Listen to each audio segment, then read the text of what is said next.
bus ticket was folded inside a white envelope with my name written across the front in my father's blocky handwriting. For one foolish second, I thought it might be a birthday card. Then Dad leaned back in his chair, crossed his arms, and said, "You have until noon to pack." On my 26th birthday, cake sat untouched between us. The candles were still in their plastic wrapper. My mother stood near the kitchen sink, staring at the floor, while my younger sister, Sage, slowly lifted her coffee cup to hide a smile. I pulled the ticket from the envelope. One way, Fort Collins to Kansas City. Departure 12:40 p.m. Dad had chosen a destination 600 miles away because my college friend Nora lived there. He had called her without telling me, asked whether she could take me in for a little while, and then bought the cheapest ticket he could find. He thought he was throwing me out with nothing. What he did not know was that I had an apartment in Denver, a company registered in Delaware, 12 employees, and a signed agreement locked inside my laptop that would become public in 8 days. 8 days. That was how long my family had left to believe I was a failure. Dad tapped one finger against the table. "You're 26, Rowan. This cannot continue." "What cannot continue?" I asked. Sage let out a tiny laugh. Dad ignored her. "Sleeping until 10, working on your computer all night, refusing every real job I suggest, telling us you're building something without ever showing us what it is. I pay rent. You pay $400 a month. That is what you asked for. It is not enough to call yourself independent." There it was. The word he loved using whenever he wanted to move the finish line. Independent. When I graduated with a degree in software engineering, Dad told me independence meant getting a stable job with benefits. When I rejected an offer from the insurance company where his friend worked, independence suddenly meant accepting practical advice. When I began consulting from home and paid off my student loan, it became moving into an apartment he approved of. Nothing counted unless he understood it, and if he understood it, he wanted control over it. Mom finally looked up. Her eyes were swollen. "Richard," she whispered, "maybe we should wait." "No." Dad's voice sharpened. "We have waited long enough." Sage set down her cup. She was dressed for work in a cream blazer and gold earrings. She had recently become assistant branch manager at a bank, a title she repeated so often that even our relatives knew the exact date of her promotion. "I think Dad is helping you," she said. "You always say pressure makes people creative." I looked at her. Her smile was smooth and careful. Sage never insulted me in a way that could be quoted cleanly afterward. She wrapped every cruel thing in concern. "You knew about this?" I asked. She shrugged. "We all discussed it." A mom flinched at the word all. That told me she had argued against it and lost. Dad slid a small stack of cash across the table. $80. "For food on the trip," he said. I stared at the money, then at him. He genuinely believed I had no savings. For nearly 2 years, I had allowed him to believe that. It had started as self-protection. Every time I shared an idea, Dad found a reason it would fail. Every time I mentioned a client, Sage asked whether the client was actually paying. When I told them I was developing fraud detection software, Dad said banks already had software and suggested I apply for a county IT job. So I stopped explaining. I worked from my bedroom after midnight. I took video calls from rented meeting rooms. I told the family I was doing freelance projects while I quietly built Lantern Shield, a financial security platform that detected synthetic identities and account takeover patterns before money left a customer's account. My co-founder, Mateo Alvarez, handled sales and partnerships. I designed the detection engine. Our first client was a neighborhood credit union that had lost nearly $200,000 to fraud in 1 quarter. Within 6 weeks of installing our system, their losses dropped by more than 70%. That result brought us 3 more clients, then 9. Then a regional banking group. And 8 days from that morning, Summit National Bank was scheduled to announce that it was adopting Lantern Shield across 400 branches. The deal was worth $24 million over 5 years. Sage's bank was one of Summit National's smaller competitors. Dad had no idea. Neither did she. I folded the ticket and placed it back inside the envelope. "When do you want me gone?" I asked. Dad's expression changed. He had prepared for shouting. He had probably imagined me crying, begging, promising to apply for jobs. He had not prepared for a calm question. "Before the bus leaves," he said. "All right." Mom took a step toward me. "Rowan, please don't leave angry." I looked at her trembling hands. "I'm not angry," I said. That was not completely true. Anger was there, but it was buried beneath something colder. Clarity. Dad had spent years telling me that family support came with conditions. That morning, he finally wrote the conditions on paper. Sage tilted her head. You might want to call Nora. Make sure she is still willing to deal with you. I won't be staying with Nora. Her smile weakened. Dad frowned. Then where are you going? You told me to figure life out on my own. That does not mean you should be reckless. I almost laughed. He was throwing me onto a bus, but still expected the right to approve my destination. I'll manage. I stood, left the $80 on the table, and walked upstairs. My bedroom looked exactly the way they expected it to look. An old desk, 2 monitors, cables, coffee mugs. Notebooks filled with diagrams they had never tried to understand, but hidden behind the ordinary mess was my real life. The laptop on my desk contained encrypted client reports, investment documents, payroll records, and the final launch schedule for the Summit National Partnership. The gray suitcase under my bed already held clothes. I had planned to move into my Denver apartment after the announcement. I wanted to tell my parents once the deal was public. Some part of me had still hoped Dad would finally look at me with pride instead of suspicion. Now the decision had been made for me. I packed the rest in 20 minutes: clothes, laptop, hard drives, passport, a framed photograph of Matteo, our first 4 employees, and me standing in an empty office with folding chairs and pizza boxes. Then I removed a small metal key from behind a loose panel in my desk drawer. It opened a storage cabinet at our Denver office. Inside that cabinet was the first prototype device I had built, along with copies of every contract and a handwritten promise I had made to myself 2 years earlier: build something no one can dismiss. My phone buzzed. Matteo, how is the birthday breakfast? I typed. Dad gave me a one-way bus ticket and told me to leave. His reply came immediately. Tell me you are joking. I sent him a photo of the ticket. The phone rang. I answered quietly. Where are you? He demanded. Still at the house. I'm driving up. No, I'll take the bus. Rowan? He paid for it? I think I should use it? There was a pause. Matteo understood me better than most people did. Your Denver apartment is ready, he said. I had maintenance check the heat yesterday. Thank you. And the Summit team moved the press event to the Grand Hall. More media confirmed. How many? 23 outlets so far. I looked at the envelope in my hand. Dad had bought me a one-way ticket because he believed embarrassment would force me to grow up. In 8 days, reporters would introduce me as the creator of one of the most promising banking security systems in the country. Do not tell anyone about my family, I said. I wouldn't. Not yet. Matteo lowered his voice. Are you okay? I looked at the birthday card that was not a birthday card. I will be. When I came downstairs, Dad was standing by the front door. Sage had put on her coat. Mom held a small paper bag. I packed sandwiches, she said. I accepted the bag because refusing it would only hurt her. Dad looked at my suitcase. That's all. That's enough. He opened the door. Cold Colorado air rushed into the hallway. As I stepped outside, Sage called after me. Try not to come back next week pretending you learned some huge lesson. I turned. She was standing behind Dad, safe inside the warm house, wearing the expression of someone who believed she had finally won. I won't come back next week, I said. Dad nodded as though that proved his plan was working. I added, but you may hear about me. Sage laughed. That laugh followed me all the way to the station. I did not take the bus to Kansas City. At the Denver stop, I got off with my suitcase, walked through the terminal, and found Matteo waiting beside a dark blue pickup truck. He held up both hands. Before you say anything, I know you told me not to come. I was going to Denver anyway.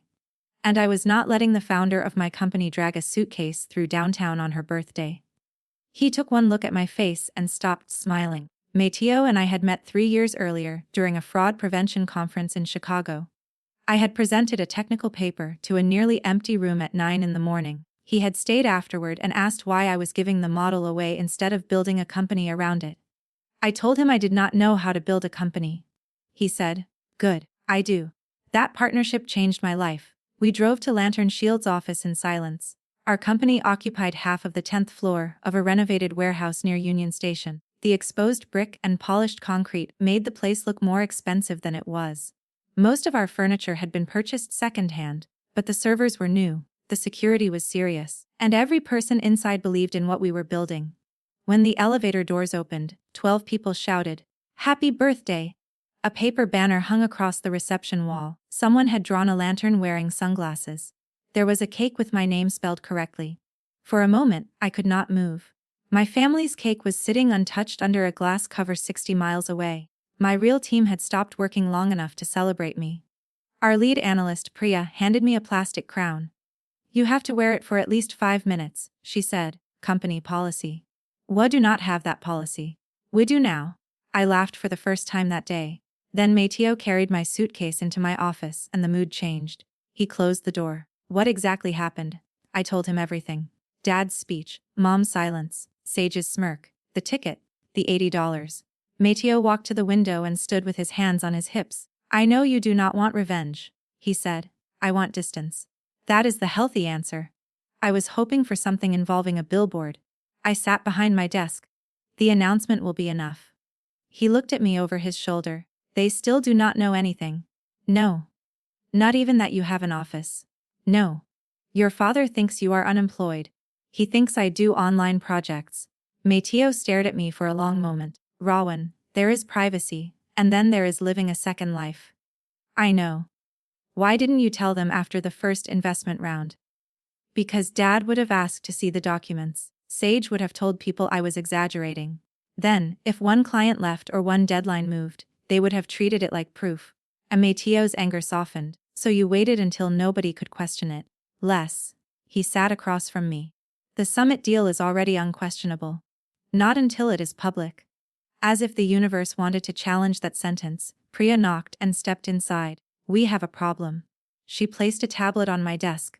A red alert filled the screen. Someone had attempted to enter our client demonstration environment using a valid employee credential from Summit National. The attempt had failed because the system detected abnormal behavior. But the credential belonged to a senior operations manager. That account should not be active in the demo environment, I said. It was added this morning, Priya replied. The authorization came from Summit's integration office. Mateo leaned forward. Accident or test? Neither, I said. The login had occurred from an internet address connected to a private consulting firm in Fort Collins. My hometown. My stomach tightened. Pull the access trail, I said. Priya nodded and left. Mateo studied me. Do you know the firm? No. But an hour later, we found the connection. The consulting firm employed Sage's boyfriend, Nolan Price. Nolan had spent the past year trying to move into financial technology sales. At family dinners, he talked loudly about cybersecurity without understanding the difference between encryption and a firewall. He had once asked me whether my little coding work involved designing websites. Now his company was attempting to access a confidential demonstration environment connected to a deal that had not yet been announced. I called Summit National's security director. Within 30 minutes, we learned that Nolan had been hired as a subcontractor on a minor branch modernization project. He was not authorized to access our system. Someone inside Summit had mistakenly included him on an email thread containing a temporary username. He used it. The system stopped him. That should have been the end. It was not. At 7013 that evening, Sage called me. I almost ignored it.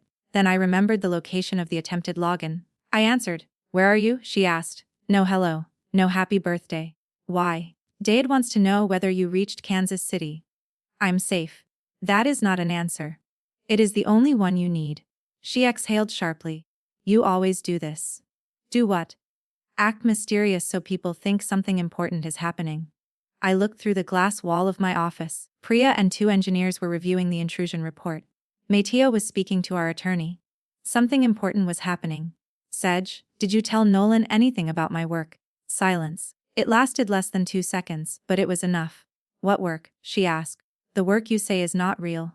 I don't know what you are talking about. Did he use my name to get information from anyone? Her voice became defensive. Nolan works with banks. Maybe he came across one of your tiny projects. The world does not revolve around you. That answer gave me more than a confession would have. She knew Nolan had encountered something. She also knew enough to be nervous. Tell him to stop, I said. Stop what? Whatever he thinks he is doing. She laughed, but it sounded thin. You really believe you are the main character in some corporate conspiracy? No. I believe your boyfriend tried to access a protected system at 9:42 this morning. The line went silent. Then Sage whispered. How would you know that? I felt the last piece settle into place. She had told him about me.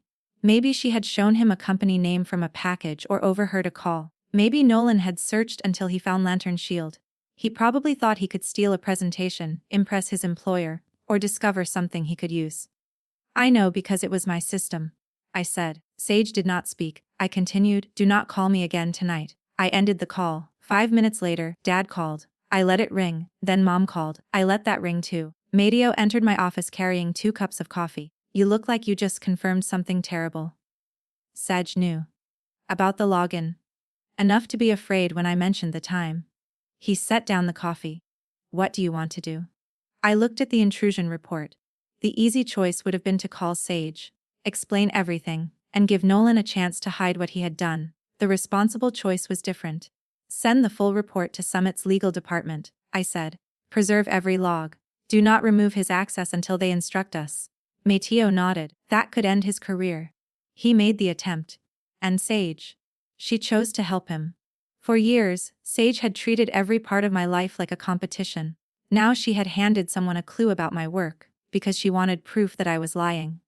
She was about to learn that curiosity becomes evidence when it crosses the wrong line. Next morning, Dad sent me a message. Your mother is worried. Call home. I replied with 4 words. I am safe. I'm working. His answer came immediately. This attitude proves my point. I read it twice, then placed my phone face down. By noon, Summit National had suspended Nolan's consulting access and opened an internal investigation. Their attorneys asked us not to contact him directly. At 3, Nolan called me from an unknown number. I answered on speaker with Mateo and our attorney present. Rowan, this is a misunderstanding, he said. What part? I was sent credentials. I assumed I was supposed to review the environment. You attempted to download a protected architecture file. I clicked the wrong link. You clicked it 6 times. He became quiet, then his voice changed. The confidence disappeared. Sage said you were probably faking the whole company. There it was. Not an apology. An excuse. So you tried to break into it. I did not break in. The password worked. Our attorney wrote something on a legal pad. I said, do not contact me again. Summit National's investigators will speak with you. Rowan, wait. Sage's job could be affected. That surprised me. Why? Another silence. Then the call ended. Within an hour, we learned why. Sage had used her employee access at Riverstone Bank to search Lantern Shield, Summit National, and several of our clients. She had also printed an internal industry report that mentioned our upcoming partnership under a confidential project code. She gave the report to Nolan. Riverstone's monitoring system had recorded every search and every print request. Nolan's failed intrusion caused Summit's lawyers to contact Riverstone. Now both of them were under investigation. Mateo stood in my office doorway. This has moved beyond family drama. I know. Are you okay? No. That was the first honest answer I had given all week. I did not want Sage arrested. I did not want her ruined. I wanted her to stop laughing at me. I wanted Dad to understand that he had been wrong. I wanted Mom to speak when speaking mattered. But actions do not ask what ending you wanted. They create their own ending. That evening, Mom finally reached me. Your father is furious, she said. At me. Ate everyone. That sounds familiar. Rowan, Sage has been suspended from the bank. I know. Mom inhaled. How do you know? Because the investigation involves my company. The silence on the line was so complete that I could hear the heating system in my apartment. Your company, she whispered. Les. What company? I looked out at the Denver skyline. I could have told her everything. Instead, I said, you will know on Friday? Friday? There is an announcement. Rowan? Your sister says you are trying to destroy her career. I did not tell her to access confidential information. She says she was only trying to find out whether you were telling the truth. That is not a reason. It is an admission. Mom began to cry softly. The sound hurt, but I did not rescue her from it. Did Dad tell her to investigate me? I asked. No. Did you know she was doing it? No. Then tell Dad the truth. Tell him Sage and Nolan made their own choices. He thinks you could make this disappear. Of course he did. Even after throwing me out, he still believed my role was to protect the family from consequences. I cannot interfere with 2 banks' security investigations. Cannot or will not. I closed my eyes. Both. Mom was silent. Then she said, I should have stopped him from sending you away. Les. I was afraid. I know. That does not excuse it. No. For once, she did not ask me to soften the answer. On the 4th day, Dad left me a voice message. His tone was controlled, which meant he was angrier than if he had shouted. You need to call me. Your sister's future is at risk. Whatever business dispute you have with Nolan should not destroy this family. A business dispute. He still did not understand. On the 5th day, Riverstone Bank terminated Sage for misuse of confidential systems. Nolan's firm fired him that afternoon. No criminal charges had been filed, But the investigations were continuing. Sage sent me 23 messages. The first were angry. You planned this. You wanted me fired. You have always hated me. Then the tone shifted. Please tell them it was a misunderstanding. I only wanted to know what you were hiding. Dad says you can fix this. The final message arrived after midnight. I didn't think your company was real. I stared at that sentence for a long time. It contained our entire relationship. Sage had not tried to understand me. She had tried to expose me, because the possibility that I had succeeded felt more threatening to her than the belief that I was failing. I replied once, my company was real before you believed in it. Your actions were real too. Then I blocked her. On the sixth day, national business reporters began publishing teasers about Summit Nationals. Major security transformation. Lantern Shield's name remained under embargo, but speculation spread through the financial press. Dad called Mateo. I do not know how he found the number. Probably through our public business registration. Mateo told me afterward. He asked whether you worked for me. What did you say? I told him you do not work for me. I smiled despite myself. What else? He asked what position you have. And I said he should watch Friday's announcement. Dad hung up without thanking him. On Thursday night, the day before the event, I opened the small white envelope again. The bus ticket was still inside. I had kept it because part of me needed proof that the morning had happened. A person can spend years adjusting to disrespect until one clear act makes everything visible. Dad had thought the ticket was a lesson. It was. Just not the lesson he intended. The next morning, the Grand Hall at Union Station was filled with reporters, banking executives, cameras, and rows of chairs. A huge screen displayed the Summit National logo beside a second logo, a gold lantern inside a dark shield. My logo, my company, my name appeared beneath it. Rowan Halley Siko Fandar Andy Kayeftakatnelo Guy Off Fire Lantarns Isled. I stood behind the curtain in a navy suit while Mateo adjusted his tie for the 5th time. Your family watching? He asked. Mom texted that they are. Sage. I do not know. He glanced at the envelope in my hand. You brought the ticket. Less. Planning to hold it up during the speech. No. Good. Powerful, but slightly theatrical. I put the envelope inside my jacket. At 10 o'clock, Summit National's chief executive walked onto the stage. He spoke about rising fraud, stolen identities, and the need for faster detection. Then he announced the partnership. $24 million, 400 branches, millions of customer accounts, 5 years with options to expand. The applause rolled through the hall. Then he introduced me. As I walked toward the lights, I thought about Dad saying I needed to figure life out. I thought about Mom looking down. I thought about Sage asking what I had actually accomplished. I reached the podium. For the first time in my life, I knew they could not interrupt me. My name is Rowan Hale. I began. 2 years ago, I started building Lantern Shield from a bedroom desk after seeing how easily ordinary families could lose their savings to fraud. The room went still. I was told that the problem was too large, the industry was too established, and I was too inexperienced. Those warnings taught me something useful. A system fails when it ignores evidence simply because the evidence comes from an unexpected place. Behind me, the screen changed to a live demonstration. A simulated criminal account attempted to move money. Lantern Shield identified the behavior, stopped the transfer, and displayed the hidden connections within seconds. Reporters leaned forward. Camera shutters clicked. I continued. Our job is to notice what other consistency. The quiet warning. The person nobody thinks is worth watching. I did not mention my family. I did not need to. They knew. When the speech ended, the audience stood. Not everyone, but enough. Mateo hugged me when I left the stage. Priya was crying. Summit executives shook my hand. Reporters called my name from behind the press barrier. My phone vibrated continuously in my pocket. I did not look at it until 40 minutes later. There were messages from former classmates, professors, clients, and strangers. Mom, I am so proud of you. I am sorry I did not see you. Dad, we need to talk. Seiji, please call me. I put the phone away. The announcement was not the revenge. The revenge was that I no longer needed the conversation. Dad came to my office on Monday morning. He did not make an appointment. Security called from the lobby and asked whether I wanted him sent away. For several seconds, I considered saying yes. Then I looked at the bus ticket framed on the wall behind my desk. I had placed it beneath a small brass plate. Te last GFTI asipchita duli kuestuan. Send him up, I said. Dad stepped off the elevator wearing the same gray coat he used for church and funerals. His eyes moved across the office. The glass meeting rooms, the security doors, the employees greeting me by name, the large screen showing fraud alerts blocked across the country. For once, my father had nothing to say. I led him into my office. He stopped when he saw the framed ticket. You kept it. Les. He sat across from me. His posture was stiff. I watched the announcement. I know. Your mother cried through the whole thing. I waited. He looked around again. Why didn't you tell us? Would you have believed me? His jaw tightened. I might have. No. You would have asked to inspect it. Then you would have explained why it was too risky. That is what fathers do. No. That is what you do. The words landed hard. Dad folded his hands. Sedge lost her job.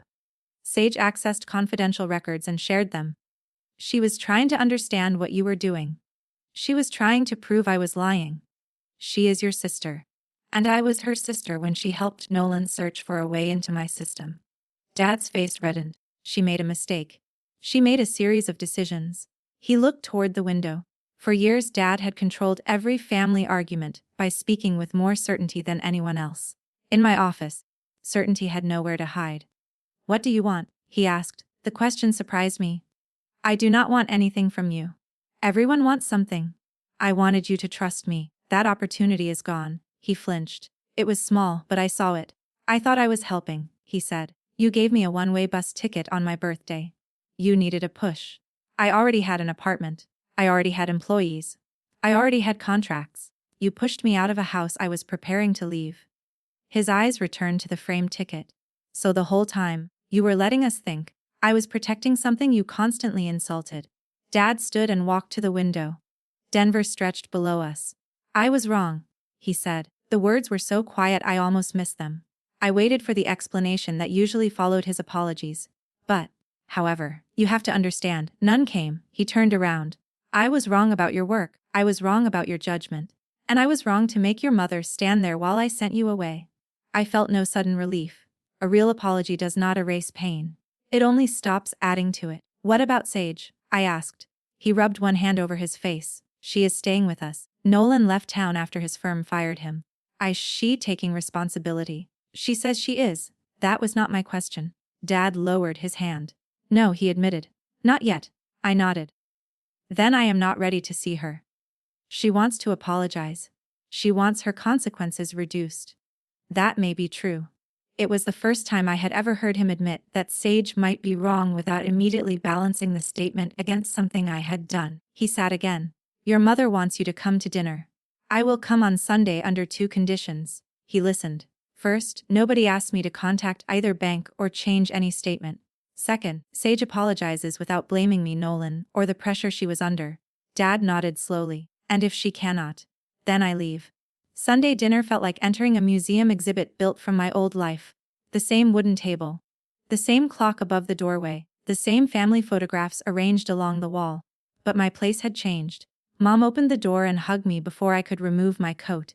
She held on too long, crying into my shoulder. I am sorry, she whispered. I hugged her back. I know. Dad stood behind her. He gave me a careful nod. Sage was seated in the living room. Without the blazer, makeup, and bank badge, she looked younger, tired. Her eyes were red. We sat at the table. For several minutes no one mentioned the investigation. Mom served roast chicken. Dad asked about the office. I answered simply. He listened without correcting me. Then Sage placed her fork down. I need to say something. I waited. She looked directly at me. I told Nolan you were lying about your work. I showed him the report because I wanted him to prove it. Mom covered her mouth. Sage continued. When the login failed, I thought you had somehow trapped us. I blamed you because it was easier than admitting I had used my job to spy on you. Her voice shook. I was jealous. Dad's eyes closed briefly. Sage swallowed. You were always the one who could build things, even when we were kids. I knew Dad did not understand you, and I used that. Every time he doubted you, I felt safer. That was the first honest thing she had ever said about us. I am sorry, she whispered. Not because I lost my job. I am sorry because I wanted you to fail. The room was silent. I could have punished her with words. I had rehearsed them on the bus. In my apartment. During the investigation. But looking at her then, I realized justice had already arrived. She had lost the job she used as proof that she was better than me. Nolan had abandoned her when the consequences appeared. Dad could no longer pretend she was the responsible daughter and I was the problem. She was sitting inside the truth. I accept that you are sorry, I said. But I do not trust you. A tears filled her eyes. I understand. Trust will not come back because we had one honest dinner. I know. And I will not help you fight the bank's decision. Her face tightened, but she nodded. Okay. Dad looked at me. Is there anything we can do? Yes. All three of them waited. Stop asking successful people to prove themselves after you refuse to support them during the work. Dad lowered his eyes. Mom reached across the table and took my hand. The weeks that followed were not magical. Sage did not become a different person overnight. Dad did not stop giving advice. Mom still apologized too often. But the balance had changed. Dad began asking questions instead of issuing conclusions. Mom visited my office and met my team. Sage enrolled in an ethics and compliance program. Months later, she found an entry-level position at a small nonprofit credit union. It paid less and carried no impressive title. For the first time, she did not complain about that. As for Lantern Shield, the Summit partnership expanded before the end of the year. We hired 40 more people and opened a second office. Reporters often asked what motivated me. I never gave them the whole story. I said I believed overlooked warnings mattered. That was true. The bus ticket remained framed behind my desk, not as a trophy, not as proof that my family had been cruel, as a reminder that the day someone decides you are nothing may be the exact day you stop needing them to understand what you are becoming. Dad thought that ticket was sending me toward failure. Instead, it carried me out of the last place where I was still pretending to be small. And 8 days later, when the whole country saw what I had built, my family finally learned the lesson they had tried to teach me. Independence is not leaving with nothing. It is knowing that what matters most was already yours.